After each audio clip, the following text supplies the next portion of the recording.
Ustedes están en la obligación de hacer comprender al pueblo de América Latina que entre nosotros no deben existir fronteras, porque la patria de la raza indohispana comienza desde las riberas del río Bravo y termina en el confín sur de la Tierra del Fuego.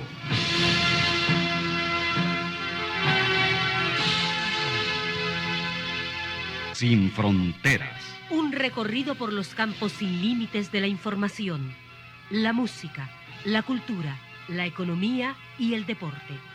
Los hechos y los hombres que todos los días construyen un mundo sin fronteras.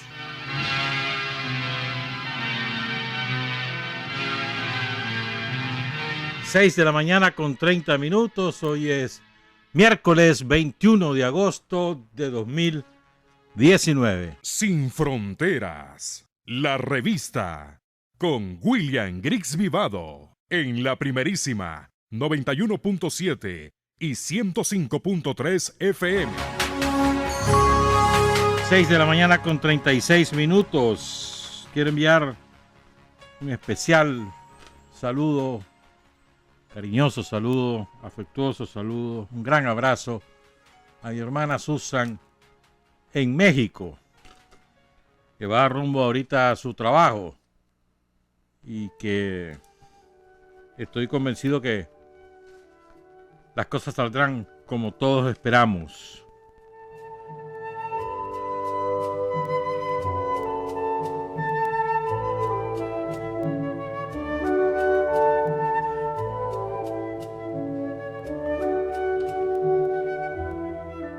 Bien, me da una enorme satisfacción personal, política,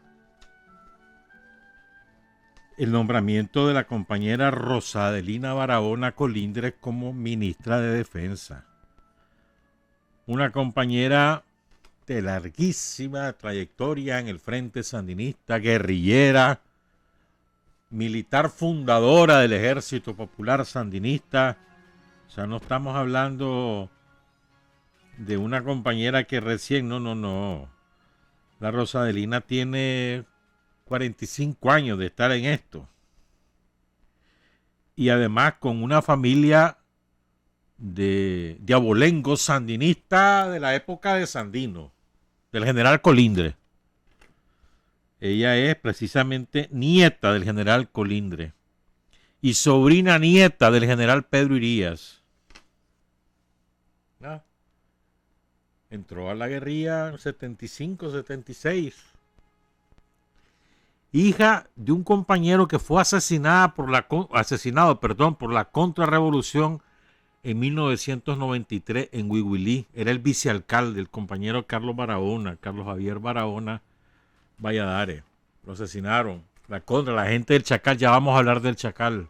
La gente del Chacal lo bajaron de un bus, lo secuestraron, lo torturaron y luego lo asesinaron. Fue horrible aquello. Un compañero con un enorme prestigio allá en Huihuilí. Muy querido por la gente de Huihuilí. Y la mamá también de Rosa Adelina, que falleció en un accidente de tránsito hace muchísimos años. Hay una escuela que lleva su nombre allá en Murra. Ellos son de Murra. Pero bueno, es una gran satisfacción. Militante de la segunda promoción. La retiraron del ejército porque la Violeta sacó a todas las mujeres. Ella hubiera podido ser generala del ejército. Hubiera podido ser, si hubiera continuado. Se retiró como capitán del ejército. Estuvo en distintas estructuras militares, en la primera región, en la escuela de cuadros Carlos Agüero, en la escuela de cuadros del Estado Mayor. Muy importante. Un abrazo a Rosa Adelina,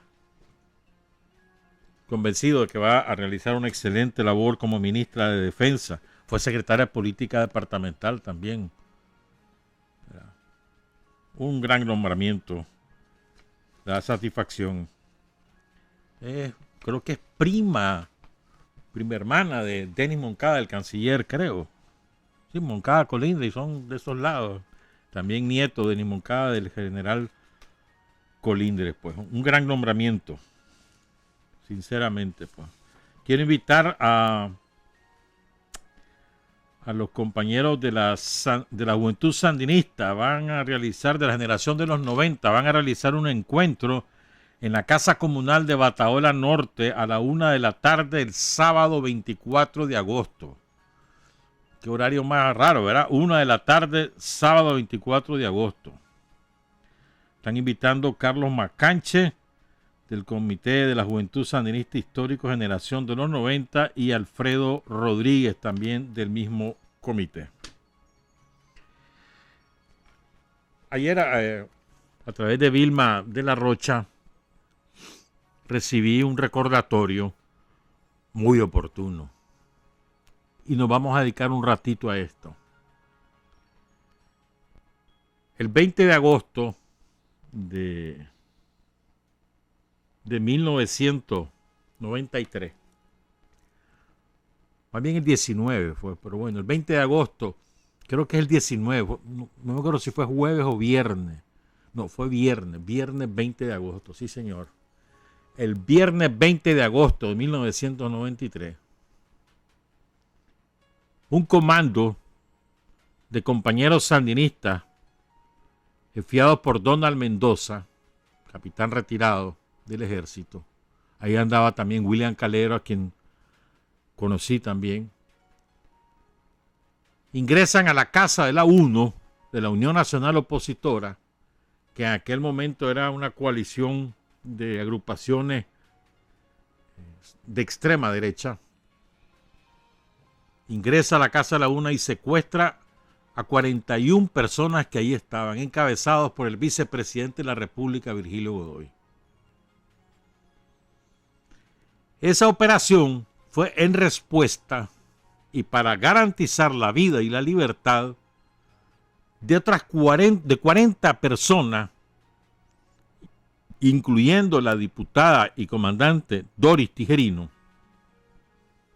y el coronel en aquel momento, Ramón Ernesto Sosa, que habían sido secuestrados por el sanguinario Chacal, José Ángel Talavera. Su hermano fue después diputado, pero ese Chacal era criminal, asesino. Yo no sé qué se hizo, por ahí debía andar haciendo la suya. Ellos habían secuestrado el 18 de agosto de 1993, después de mediodía. Me acuerdo que cayó como bomba eso, me acuerdo muy bien. Secuestraron a la Dori, esa era la noticia, secuestraron a la Dori. Pues bueno, la Dori y 39 más, 40 en total. Iba Carlos Gallo, que en aquel momento era diputado sandinista, después se fue con el MRS y después apareció con el Partido Conservador. No sé qué se ha hecho Carlos Gallo. Entonces iba Carlos Gallo e iba la comandante Tijerino, más el Estado Mayor de, ¿cómo era que se llamaba? Por aquí tengo, de las Brigadas Especiales de Desarme. ¿En qué andaban? Andaban buscando cómo convencer al Chacal que se desarmara. Entonces, en lugar de hacer eso, lo secuestran y exigen la renuncia de Humberto Ortega como jefe del ejército, la renuncia de Antonio Lacayo como ministro de la presidencia. Básicamente, esas eran sus dos exigencias. En el país había una situación de extrema tensión, no solo por ese secuestro, sino ya de antemano. Había una presión enorme de Estados Unidos para sacar a Humberto Ortega del ejército y de la Dirección de Información de la Defensa al comandante Lenín Serna Juárez. Creo que ya era coronel en ese momento en el ejército. Una presión enorme por sacarlos, pero sacarlos de la peor manera. Y en la UNO había tendencia a pedir la disolución del ejército como lo habían solicitado, y esto es muy importante que lo recordemos, como lo había solicitado Enrique Bolaño y Virgilio Godoy, antes que ganaran las elecciones la UNO, Ellos lo habían propuesto insistentemente de que debía disolverse el ejército. Y estaba todo ese ambiente en el país. Todo ese ambiente. Arnoldo Alemán ya había sido frenado. Él estaba en la alcaldía de Managua y había sido frenado por la fuerza sandinista, ¿verdad? Cuando quiso armar la policía municipal. Y empezó a armar a gente como policías municipales. Y una presión enorme del frente hacia el gobierno, y el gobierno lo obligó a dar marcha atrás. Alemán mandó a destruir el mausoleo de Carlos Fonseca, ¿lo recuerdan? ¿Recuerdan ese hecho? Lo mandó a destruir un 8 de noviembre. Y en respuesta el Frente Sandinista le quemó la alcaldía a Alemán. El Frente no atacó, atacaron ellos, le respondimos. Pues bueno, ocurrió el secuestro del Chacal contra los compañeros y la situación era de extrema tensión. La señora Chamorro se negaba a una operación militar para rescatar a los compañeros, además que eso ponía en peligro la vida de los 40. Era una situación muy delicada, muy complicada. Para entonces ya habían algunos contras que habían sido incorporados a la policía. Este es un hecho que se nos ha olvidado. Hubo muchos contras que se incorporaron a la policía en los municipios del norte, sobre todo. Del norte de Jinotega, de Nueva Segovia, de Matagalpa. Muchos. Un hecho que se nos ha olvidado. Pero bueno, en una situación sumamente delicada y efectivamente estaba en riesgo la vida de Doris y de todos los compañeros. ¿Por qué? Por la naturaleza sanguinaria y criminal de José Ángel Talavera. Nosotros lo conocíamos porque él había sido jefe contra de los 380 y ahí ella era recontra. Ese era el famoso movimiento de los recontras. Entonces la respuesta fue secuestrar a nada menos y nada más que al Consejo Político de la UNO, encabezado por Virgilio Godoy, vicepresidente de la República. O sea, no era cualquier cosa lo que estaba ahí secuestrado en aquella época, pues el primer nivel. Y la exigencia del comando encabezado por Donald Mendoza, creo que era 31 su seudónimo, si mal no recuerdo. La exigencia era que el Chacal ponga en libertad a todos y yo pongo en libertad a los que tengo secuestrados. Me acuerdo que estaba Omar García ahí, porque no sé si Omar andaba cubriendo la reunión del Consejo Político de la UNO y ahí se terminó quedando. Y creo que estuvo los 5 días, estuvo ahí Omar, creo. No estoy seguro, pero creo que sí. Estaba también, ¿cómo que se llama? El hermano de Oscar Fonseca o Bayardo Fonseca, ahí estaba también. Estaba creo que Bercárcamo, no me acuerdo. Habían bastantes periodistas que andaban cubriendo y se quedaron ahí. ¿Ya? Después de 5 días, finalmente el Chacal suelta a la gente el 25 de agosto, como a las 6 de la tarde, algo así. Y Donald Mendoza suelta a los últimos 5 que quedaban, porque los fueron soltando de a poquito. Era una vez que el comando encabezado por Donald Mendoza ocupó a la 1, el Chacal se va para atrás, ¿verdad? Y comienza a soltar gente. Se queda con 5 y en respuesta también Donald se queda con 5, entre ellos Virgilio, por supuesto. Está Alfredo César ahí, estaba Humberto Castilla, aquel el diputado del sombrerón, ¿te acordás? ¿Quién sabe qué se hizo? Ese tipo después encabezó, un poco antes o un poco después, no me acuerdo bien, encabezó los tranques de la 1 ahí por el lado de Chontales. Quisieron poner en jaque al país. Estaba también Luis Sánchez, que anda editorialista de La Prensa ahora. Ahí estaba. ¿Quién más estaba? No me acuerdo. Por ahí anda, sí. El caso es que se queda con 5 Donald, se queda con 5 el Chacal. Los 5 más importantes, que eran Doris, Carlos Gallo y los 3 jefes militares encabezados por Ramón Ernesto Sosa, Iván Portocarrero y Giovanni Pérez, eran los otros jefes militares, Esos son los últimos 5 que salen. Entonces la condición que pone Donald Mendoza, yo se lo entrego a Doris Tijerino para garantizar verla, pues. Fue muy bien hecho, pues.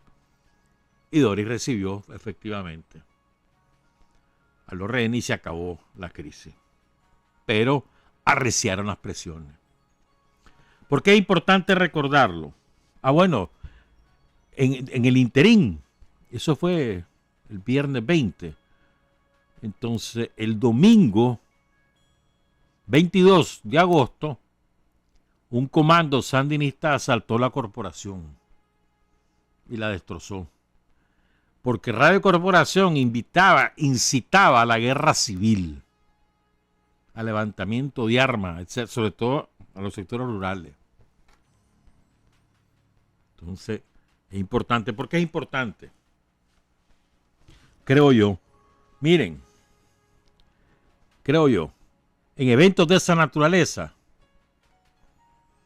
sobre todo cuando nosotros estábamos en oposición y con una ofensiva bestial, cuando además parte de la bancada sandinista ya estaba pandeada, negociando con Toño Lacayo y alejándose de las raíces revolucionarias del Frente, la dirección del Frente estaba en manos de esa tendencia reformista que encabezaba, entre otros, Sergio Ramírez.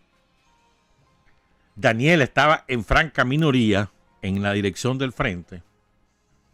El líder que daba la cara por los sandinistas, pero dentro del Frente no tenía el poder dentro del Frente. Entonces, en esa situación, huevo a huevo, me disculpan la frase, secuestró el Chacal, vamos nosotros también. Era, o sea, fuerza con fuerza, no había otra forma. Y creo que fue correcto lo que ocurrió. Así debió hacerse. No había otra forma. De lo contrario, quién sabe qué hubiese ocurrido con Doris, con todos los compañeros y en el escenario nacional. A saber. Y resulta exitosa la operación. Todo el mundo sale ileso. No hubo lesionados ni heridos. Me acuerdo que, hubo momentos muy tensos. Muy tenso, porque el Chacal no cedía y algunos no le creían a Donald Mendoza que efectivamente estaba dispuesto a. Entonces, hubo un momento que Donald ordena a todos los rehenes ponerse en calzoncillo.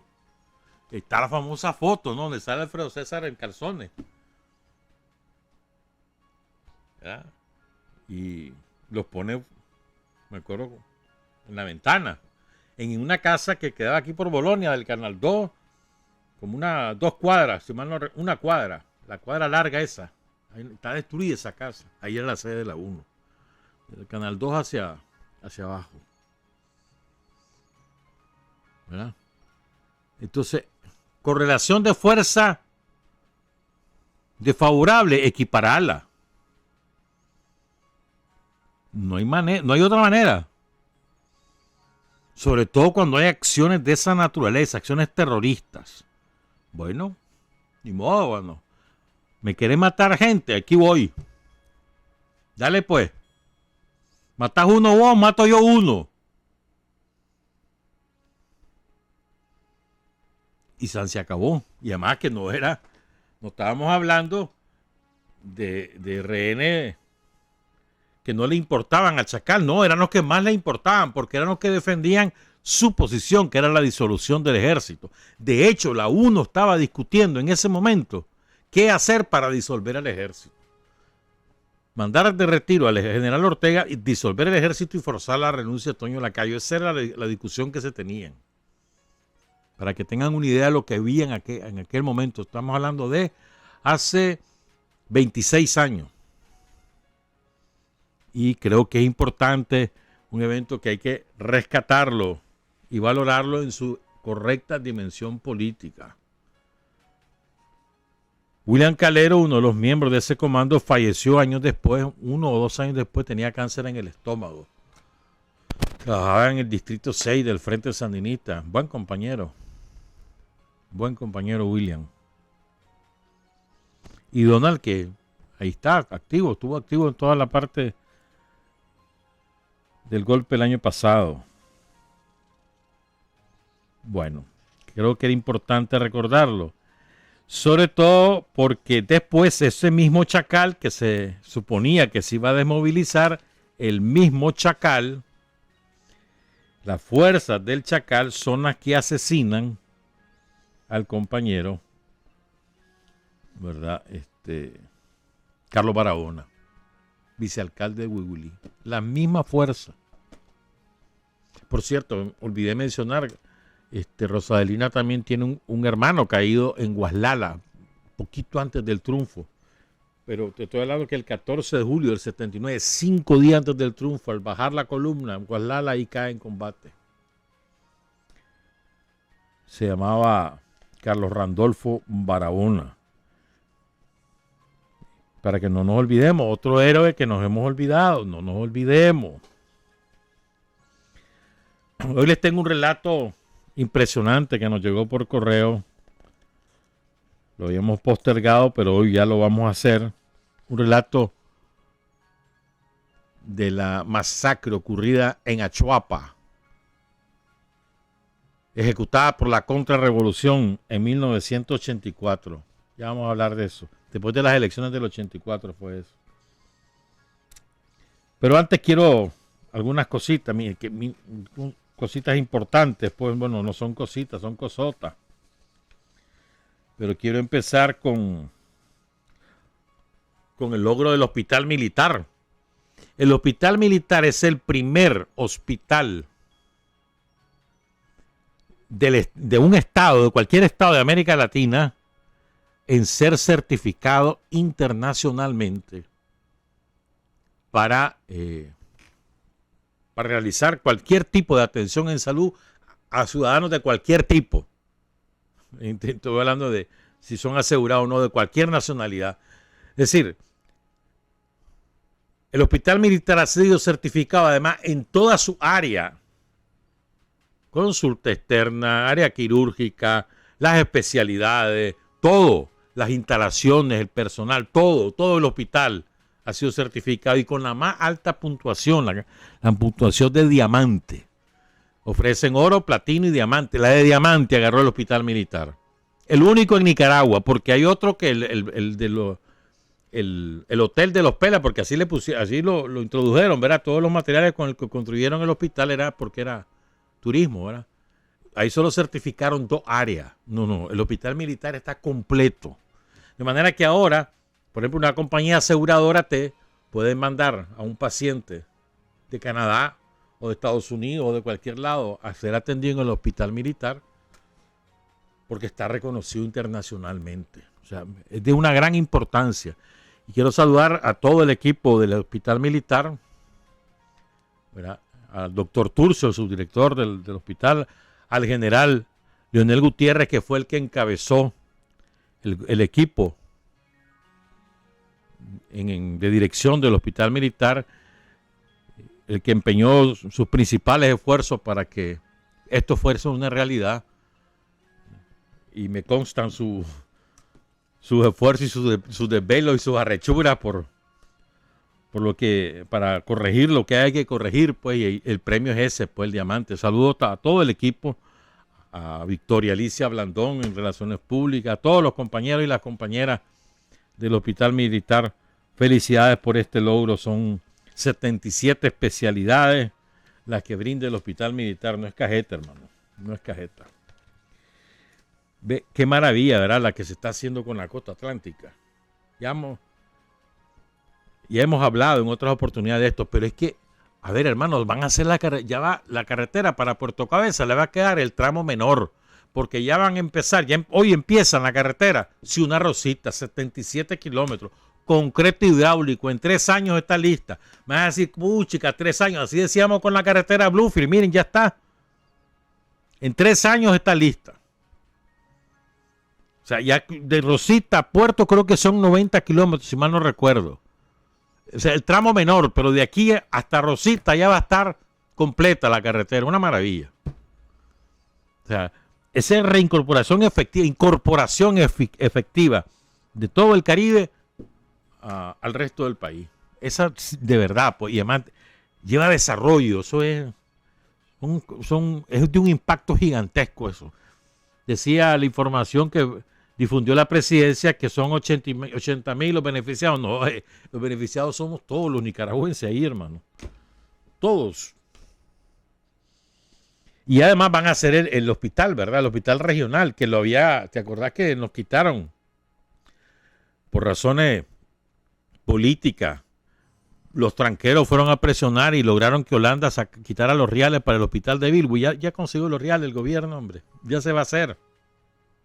Más de 200 camas, 24 especialidades, 17,000 metros cuadrados, torres de cirugía laparoscópica, tomógrafo, audiómetro, mamógrafo, hemodiálisis y algo especial para los porteños, para los caribeños, una cámara hiperbárica. Eso es de vital importancia en Puerto Cabeza porque es para los buzos que sufren, ¿verdad? La descomprensión cuando pasan demasiado tiempo debajo buscando la vida y se descompensan. Entonces la cámara hiperbárica es vital para no solo salvarles la vida, sino que recuperen su salud. Es una maravilla. De verdad que sí. Bueno, una última cosa que no quiero dejar de mencionar, y es que ya la policía anunció su plan para el aniversario, el 40 aniversario de la Policía Nacional. No se va a realizar en la fecha habitual, sino que se va a realizar el 23 de agosto. Lunes 23 de septiembre. Y va a haber un desfile de la policía. El desfile va a ser en la Avenida Bolívar el 24 de septiembre. Las actividades empiezan mañana jueves con actividades deportivas. Después, el 27 de agosto, van a condecorar a los fundadores activos de la policía.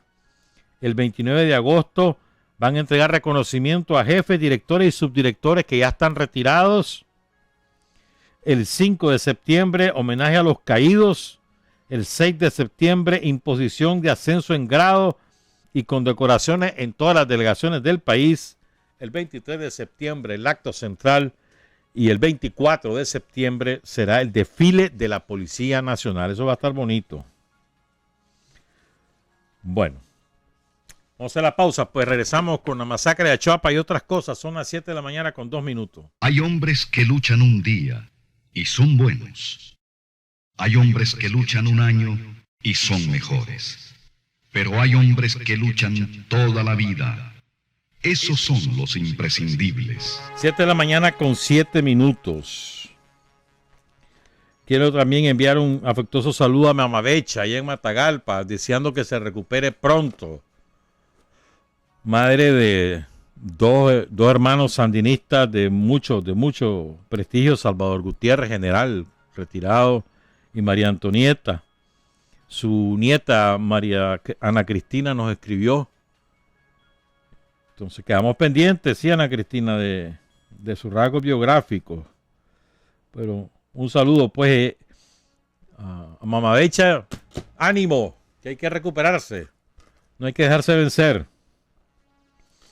Quiero también saludar, es que lo almaceno porque si no nos come el tiempo. A Juan Ramos y a Elena Ramos y a Luis Antonio Fuentes Mesa, los tres conocen a don Gonzalo Alvarado y los tres le envían saludos. Don Gonzalo entiendo que ya no está en el Frente Sandinista, pues, pero bueno, no importa. También a Vicente de Paul Ramón Corea Torres, conocido como Jorge Corea. ¿Verdad? Dice Jorge Corea que hagamos Sin Fronteras de lunes a domingo, ¿viste, Carlos Hurtado? No, hombre, si con lunes, miércoles y viernes ya ando fundido, ¿te imaginas el lunes a domingo? Gracias, Jorge, él es de Chichigalpa. A Fanor Flores, que nos escucha en Los Ángeles y también escucha a Tirsa y reclama que Tirsa, ¿por qué no está en YouTube? Así que ya sabes, oíste, Carlos, te toca también filmar a la Tirsa. No, Tirsa es enemiga de la televisión y llega el programa de Alberto Mora haciendo un sacrificio, pero no le gusta. Don Roberto Zapata, que fue el que nos escribió los relatos del 23 de julio, nos aclara que él vive en Managua. Saludos a don Roberto. Y además nos escribió, lo dijimos en su oportunidad, porque él conoció a Oscar Danilo Rosales. Y recuerda a un compañero que creo que vale la pena recordar, que es Sergio Marín Cisneros. Él murió un año después en el 68, en un accidente de tránsito, y era militante sandinista. Iba cumpliendo tareas del Frente Sandinista y murió en un accidente de tránsito. Él era médico también. Sergio Marín Cisneros, no debemos olvidarlo también.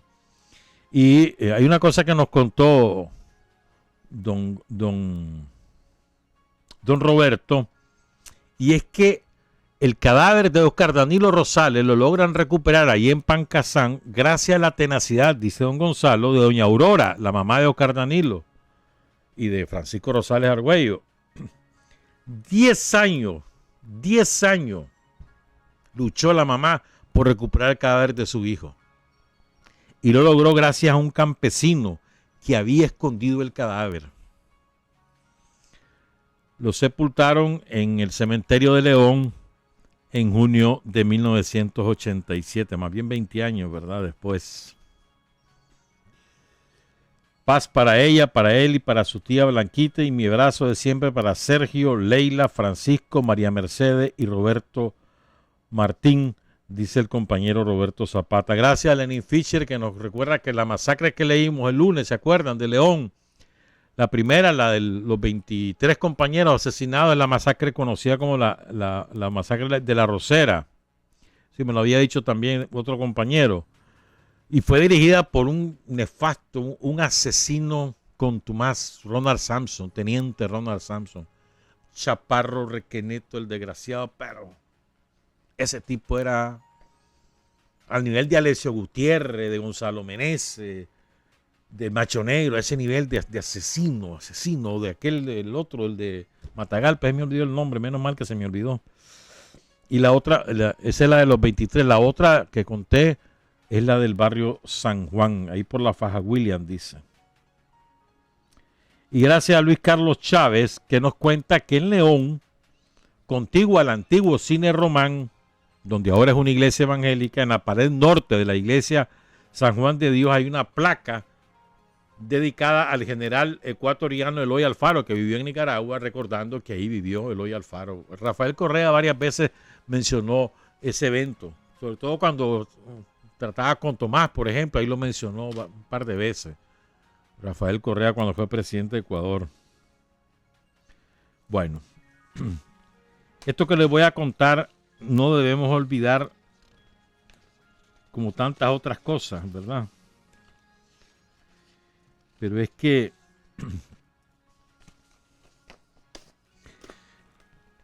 las masacres de la Contra, que fueron sistemáticas a lo largo de todos los años 80, estaban fundamentalmente dirigidas a 3 objetivos. El primer objetivo era destruir la economía. El segundo objetivo era destruir los avances, cualquier avance en el campesinado o que significara beneficios para el campesinado. Se llamara escuela, se llamara centro de salud, se llamara cooperativa, se llamara un puente, lo que fuera. Destruir cualquier cosa que beneficiara al campesinado. Tercer objetivo era liquidar a los sandinistas o a cualquiera que se presumiera sandinista en el campo. Habían otros objetivos, pero esos 3 eran clarísimamente definidos y practicados por la contrarrevolución. Destruyeron yo no sé cuántas cooperativas, no me acuerdo esa cifra. La tenía presente antes, pero ya se me olvidó.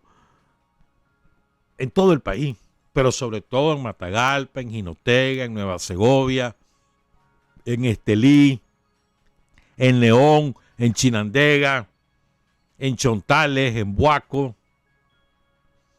era destruir la cooperativa y asesinar a los campesinos cooperativizados. No importaba si eran mujeres, ancianos o niños, no importaba, asesinarlos.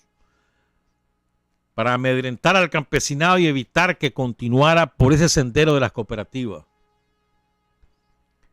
Las escuelas, destruir las escuelas, ¿para qué?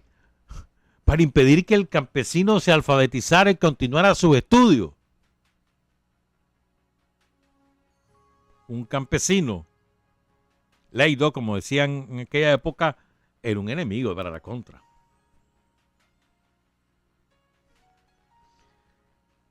Entonces, Juan Ramón Osorio Pérez, un docente de la ciudad de León, nos cuenta la masacre de Achuapa, la masacre del Lagartillo, que ocurrió el 31 de diciembre de 1984. Estamos hablando de un poco menos de 2 meses después de las elecciones del 4 de noviembre de 1984. El último día de ese año, oigan lo que ocurrió. Bueno, y me dice Juan Ramón que de esto también pueden dar fe Eber Delgadillo, saludo a Eber ahí en León, que es el secretario político departamental, y Filiberto Rodríguez, el diputado sandinista en la Asamblea Nacional, y también el compañero Luis Espinosa, que es diputado suplente. Dice Juan Ramón que Luis Espinosa todos los años los acompaña en el aniversario de la masacre. Los 35 años que han transcurrido, ahí está el compañero Luis Espinosa. Comienzo pues. El 31 de diciembre de 1984, cuando don Luis Rodríguez Lanuza preparaba sus bueyes para ir a trabajar, desde su casa en la comarca San Nicolás, municipio de Achuapa, departamento de León, vio acercarse las fuerzas mercenarias de la contrarrevolución, específicamente miembros del Comando Regional José Dolores Estrada, asesinos que operaban en las serranías de la cordillera Horno Grande, que sirve de límite entre los departamentos de León y Estelí. Al llegar los criminales a la casa del compañero, Luis Rodríguez Lanuza, lo capturan junto a su familia, lo secuestran, lo torturan junto a sus hijos. Una hora después, lo dejan irse y el compañero Rodríguez Lanuza decide irse por veredas hasta el Lagartillo para avisar a los miembros de la cooperativa que la contrarrevolución iba sobre ellos. Llega el Lagartillo pocos minutos antes o segundos antes que la contrarrevolución llegara. Y él se fue por vereda corriendo, el pobre hombre, para avisarle a sus compañeros, viene la contra, sálvense. Llega en el momento que los campesinos, los de la cooperativa, se preparaban para celebrar el fin de año. Y a don Luis Rodríguez, lo único que le dio tiempo es decirle, viene la contra, viene la contra. De inmediato, cuenta el compañero Juan Ramón Osorio Pérez, de inmediato comenzó aquel desparpajo de gente que por instinto, más que por estrategia militar, buscaron qué hacer ante la desesperación. Unos agarraron su fusil y buscaron cualquier sitio que les sirviera de trinchera para hacerle frente a los criminales que se acercaban. Otros empezaron a sacar las pocas municiones que tenían para repartírselas. Las mujeres, llenas de pánico, corrían de un lugar a otro desesperadas por salvar a sus hijos y así emprendieron una huida por unos despeñaderos que hay entre el Lagartillo y la comarca El Río Arriba, rumbo hacia el casco urbano de Achuapa. Sin embargo, todo ocurrió en cuestión de minutos. En el Lagartillo no había ningún militar y tampoco había muchos varones, pues la mayoría de los socios estaban movilizados en los batallones de reserva. Solo había unos 13 fusiles en total, pero 5 de esos fusiles estaban sin ser asignados a nadie, y por ello, a la hora del aviso de don Luis, unos 8 adultos se armaron y el resto, los otros 5 fusiles, fueron tomados por los jóvenes y los niños. Todavía no habían llegado los muchachos y adultos que pretendían hacerle frente a la contra a sus improvisadas trincheras cuando suenan los primeros disparos y se inicia un feroz y desigual combate entre más de 150 contrarrevolucionarios, 150 que además iban armados de bombas, ametralladoras, fusiles, morteros, bayonetas, lanzacohetes, ¿no? 150 contra los cooperativistas, incluyendo los niños. Estamos hablando de 13 armados, incluyendo a María Zunilda Pérez, que tenía 20 años, y a 2 niños de 13 años, Reinaldo Ramírez Laguna y Javier Pérez Arauz. Y un chavalo, niño también, Roger Osorio Pérez, que tenía 16 años. El grueso del ataque de los 150 contra es por el sector suroccidental de la cooperativa. Ahí se logran ubicar los miembros de la cooperativa en total desventaja. Ramón Pérez Arauz, Fermín Rivera García, María Zunilda Pérez, Roger Osorio Pérez y hacia el oeste estaba Valentín Quintero, defendiendo a las madres con sus niños que no habían logrado escapar. Un poco hacia el este estaban los demás, buscando el lugar donde se entrecruzan los caminos comarcales que conducen a Las Lajas, a El Pajarito y a San Nicolás. Ahí, en ese cruce de camino, se ubicaron los compañeros Esteban Ramírez Laguna, Félix Pedro Osorio Galeano, José Ángel Pérez, Ramiro Bravo Salgado y Marcelino Pérez. Hacia el norte, Encarnación Palma Rivera y Luis Ángel Osorio. Todos sin ninguna experiencia militar, pues eran campesinos dedicados al campo y nada más. En el lugar donde hoy está la placa conmemorativa de aquella masacre, en ese sitio preciso, ahí estaban María Zunilda Pérez y Roger Osorio. En el combate, Roger resulta herido. De hecho, perdió parte del talón del pie derecho por un morterazo. Y cerca estaba su prima María Zunilda, que estaba armada con un K-47, que le protege la vida al compañero cuando es herido, a su primo, ¿verdad? Hasta que cae un mortero en la trinchera y despedazó el cuerpo de María Zunilda. Tenía 20 años. Cuando la contra se retiró después de la masacre, después les voy a contar más, y llegaron a ver los cuerpos, el cuerpo despedazado de María Zunilda además tenía en la frente un balazo, o sea que la llegaron a rematar. El caso es que Roger, que estaba fuera de la trinchera porque había sido herido, se logra arrastrar hasta un zanjón, ahí lo ayudan el resto de sus compañeros y emprenden la retirada. María Zunilda, que tenía 20 años, era militante de la Juventud Sandinista.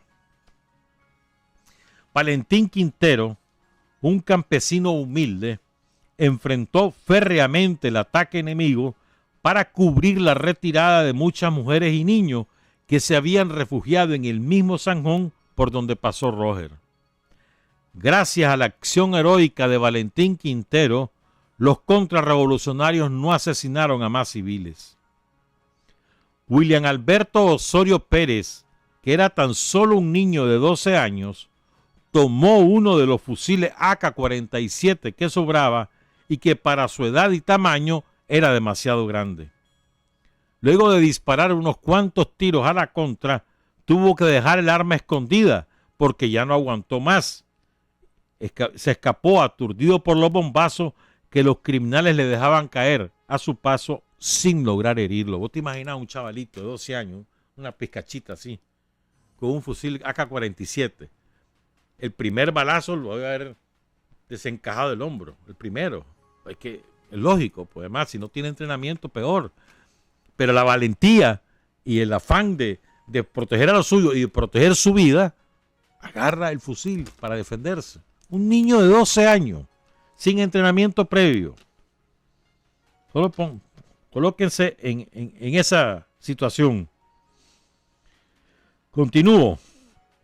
Luego de disparar, bueno, ya esto se lo conté. El resto de mujeres, Juana María Pérez, Francisca Arauz, madre de Francisco Javier, Rufina Pérez, Florentina Pérez, la mamá de María Zunilda, Mercedes Zamora, Herminia Osorio y todos los niños se abrieron paso en medio de la balacera y morterazos que lanzaban en su contra y se lanzan a unos abismos para salvar sus vidas.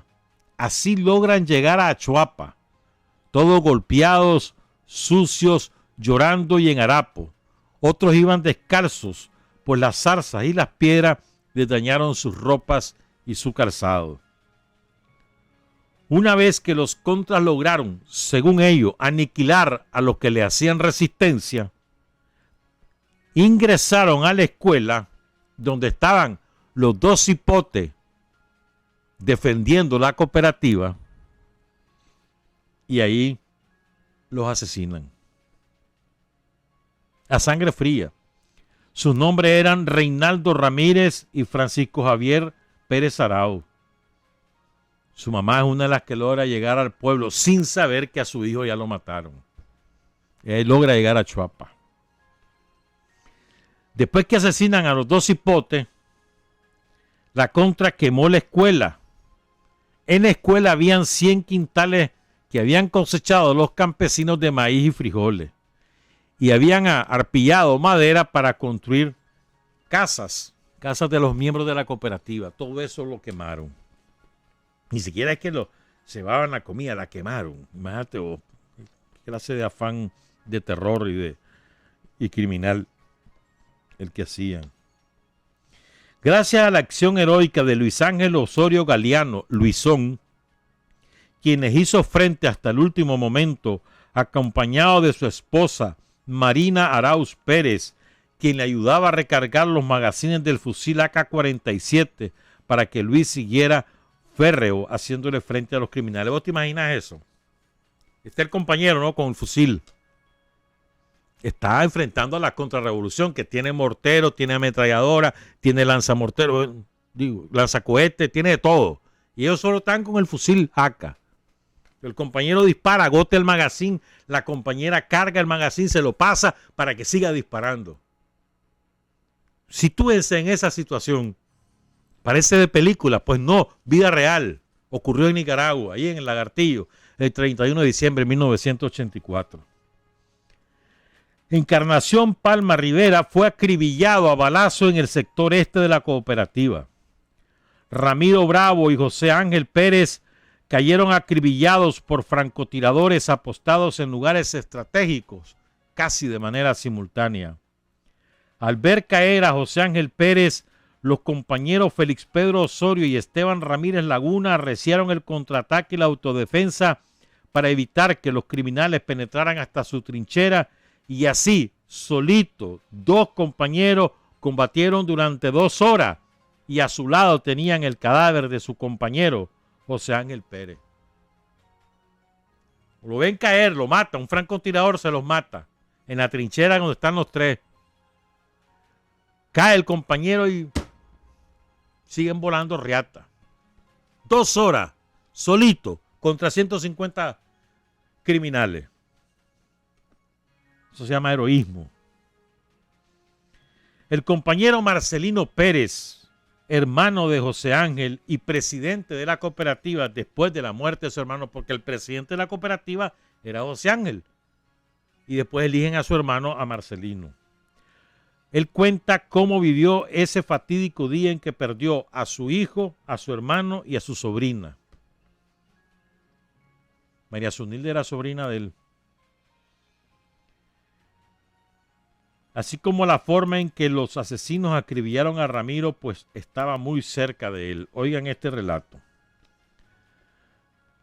Ramiro no pudo combatir mucho, pues como ninguno teníamos experiencia en el combate, todos nos dispusimos a repeler el ataque sin ninguna estrategia militar.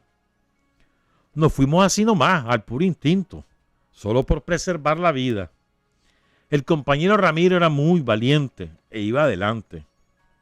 Al ver venir a los contras comenzó a disparar, pero al cruzarse una alambrada, uno de los guardias le disparó.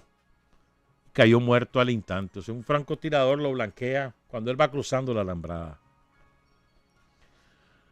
Yo comencé a disparar desde las grandes raíces de un árbol de Guanacaste, pero al ver que los rabiosos contras nos superaban enormemente en número de hombres y armamento, dejé de disparar y me quedé agazapado para tratar de salvar la vida. Ellos pensaron que yo también había muerto. Ahí permanecí sin poder salirme. Escuché la andanada de bombas, la fusilería, los gritos de los contras. ¡Ríndanse, hijueputas sandinistas! También escuché los lamentos de mi gente. Vi el humo de la escuela quemándose. Y luego un silencio. Cuando sentí que el combate había bajado su intensidad, sigilosamente me incorporé y vi que pasaban frente a mis narices más de 100 contras que iban en retirada.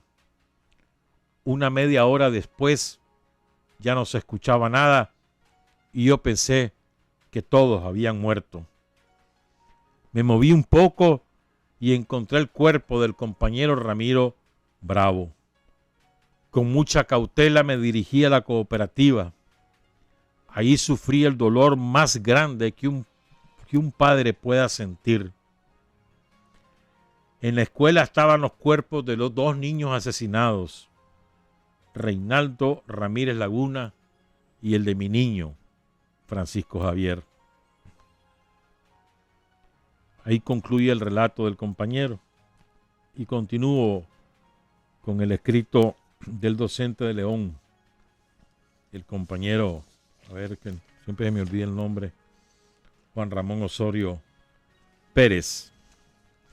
Después de 3 horas del despiadado y desigual combate, se conocieron los duros resultados. Habían caído heroicamente José Ángel Pérez Pérez, presidente de la cooperativa, Ramiro Eulogio Bravo Salgado, Encarnación Palma Rivera, la joven María Zunilda Pérez Pérez, de 20 años de edad y militante de la Juventud Sandinista, y los niños Reinaldo Ramírez Laguna y Francisco Javier Pérez Arauz. El impacto de esta masacre fue tan grande que le dio la vuelta al mundo, sobre todo cuando el religioso español Teófilo Cabestrero lo describió en su libro testimonial Nicaragua, Crónica de una sangre inocente, editado en México en 1985. Un mes después de la masacre, Teófilo Cabestrero hizo una visita a Chuapa y luego de entrevistar a varias personas afectadas y testigos oculares, escribió en su libro lo siguiente. En Achuapa vi el dolor y la preocupación en el rostro de las mujeres y los niños que fueron evacuados bajo el fuego de la contra y permanecen refugiados abajo, en la casa parroquial y en varias casas del pueblo, presas de la inseguridad. Solo los hombres han vuelto a subir a trabajar la tierra en la cooperativa, me dijeron. Las mujeres y los niños tenemos temor de subir, porque puede volver la guardia. Han dejado amenazas escritas contra nosotros, los del Lagartillo, porque les frustramos el ataque y no pudieron destruirlo todo como ellos querían. Nos amenazan con volver para exterminarnos. Yo sentí que no íbamos a quedar ni uno vivo, porque cuando nos dijeron, viene la contra, era que casi ya estaban en la escuela. Nosotros pensamos meternos en un refugio, pero después pensamos que el refugio era muy pequeño y que éramos muchos los niños y las mujeres. Entonces pensamos mejor correr y salirnos. Yo fui de las primeras que corrí con mis 3 hijos, porque la grande, María Zunilda, desde que dijeron viene la contra, ella corrió, agarró un AK y cuando yo la miré, ya iba ella con el AK y la mochila que contenía los tiros. Esa es parte de lo que le contó Florentina Pérez Calderón, la madre María Zunilda, la esposa de José Ángel Pérez, a Teófilo Cabestrero. Ella pierde a su marido y a su hija mayor. Y ella ve cuando su hija agarra el fusil, una cipote de 20 años sin experiencia militar. Agarra su fusil, la mochila y los tiros y a volar reata. Cae herido el compañero que está con el que comparte la trinchera y ella sigue volando riata. Hasta que le dejaron caer un mortero y después la remataron. El 1 de enero de 1985, Achuapa era un pueblo sumergido en el llanto y el dolor.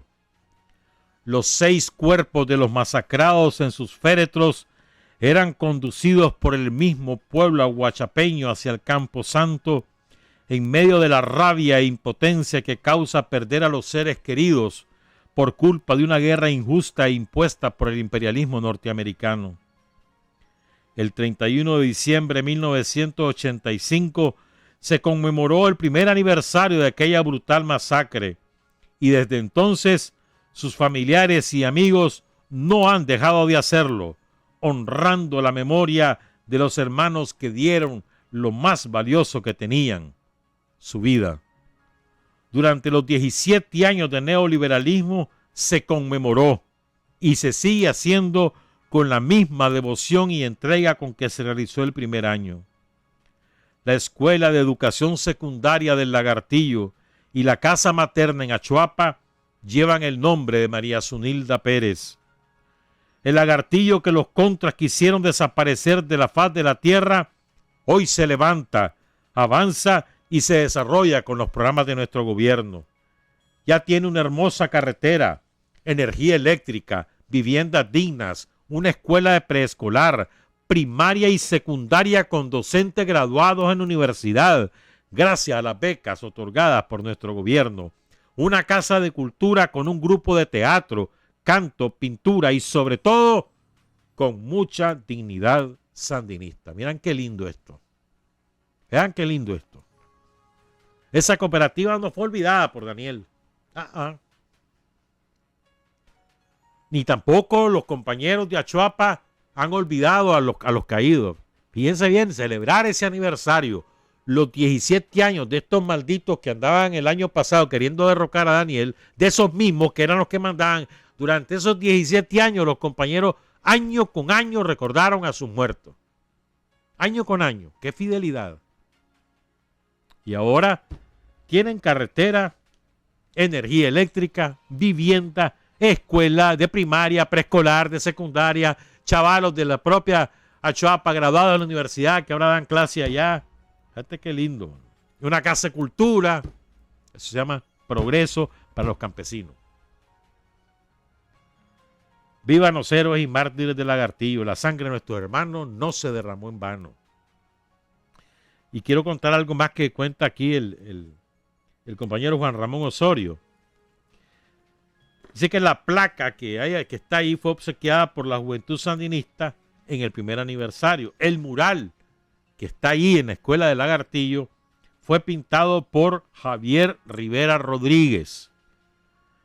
Y el compañero Juan Ramón quiere rendir homenaje a otro compañero, a un legendario militante del Frente Sandinista, Luis Rodríguez Lanuza, líder nato de la comunidad de San Nicolás Achuapa, quien después de haber sido torturado por la contrarrevolución y aún exponiendo su vida, no dudó ni un segundo en dirigirse a la comunidad Lagartillo para alertar a los cooperativistas que se prepararan, pues él sabía que los asesinos mandados por Reagan se dirigían a esa comunidad para matarlos. Y aunque los criminales lograron asesinar a 6 miembros, la acción de don Luis sirvió para salvar la vida del resto de la comunidad. Y oigan esto, compañeros, oigan esto. Don Luis es el campesino que estaba alistando sus bueyes cuando ve a la contra que está llegando, lo secuestran a él y a sus hijos, después lo sueltan a él, pero se llevan a sus 4 hijos. Pongan cuidado. O sea, la contrarrevolución, antes de atacar la cooperativa, secuestra a don Luis y a sus 4 hijos, torturan a los 5, dejan ir a don Luis, pero se llevan a los otros 4. Y aún así, con el dolor de saber que sus hijos han sido secuestrados, con el dolor físico que implica las torturas que le infligieron, don Luis corre por vereda y llega a la cooperativa a avisarles que la contra va en camino, justo a tiempo para salvar por lo menos una parte de la vida de los campesinos. Eso es heroísmo puro. Ese es un héroe vivo. No sé si el compañero aún vive, pero oigan esto.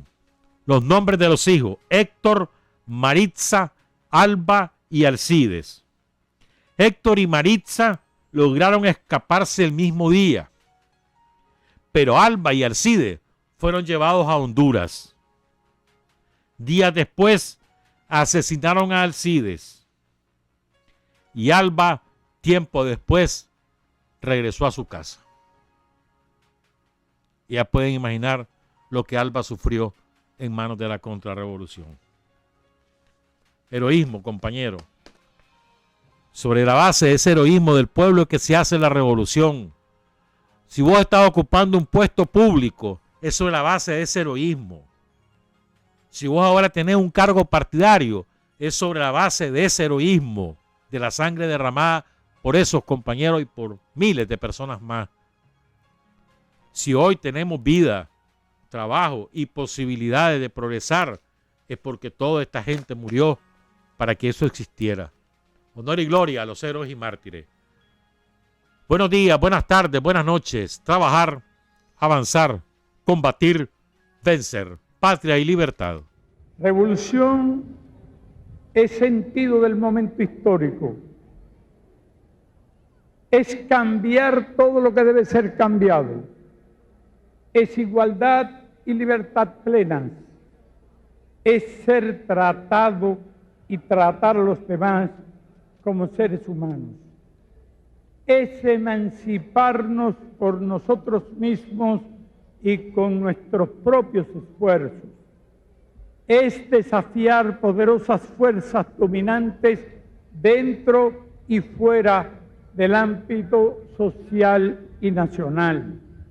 Es defender valores en los que se cree al precio de cualquier sacrificio. Es modestia, desinterés, altruismo, solidaridad y heroísmo. Es no mentir jamás ni violar principios éticos. Es convicción profunda de que no existe fuerza en el mundo capaz de aplastar la fuerza de la verdad y las ideas. Revolución es unidad, es independencia, es luchar por nuestro sueño de justicia para Cuba y para el mundo, que es la base de nuestro patriotismo, nuestro socialismo y nuestro internacionalismo.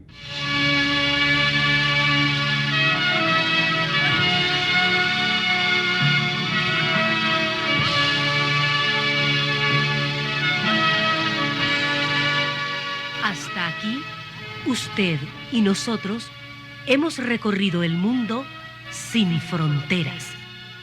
Los hechos que los hombres producen transformando su realidad. Desde aquí, Nicaragua, tierra de